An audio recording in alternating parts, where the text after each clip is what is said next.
अस्सलाम वालेकुम, मैं मोहम्मद अल्ताफ। मेरा यूट्यूब चैनल है पेंडू जट। अज अस इतने आए बैठे हैं ओपन माहौल से गाना रिकॉर्ड करना है। एक मेरा गुलकार आ गया, दुआ वापस आ रही है। तो बाकी आ जी आवाम है पे इन्हें इंशाल्लाह सुनती थोड़ी फरमाइश पूरी करेंदे पे हैं।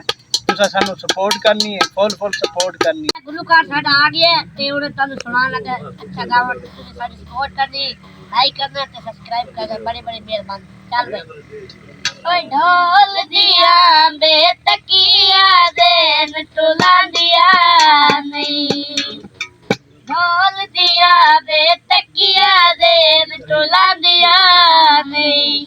बहुत परेशान है आजकल नींदरा आंदिया, नील घुले गोरे हाथा ते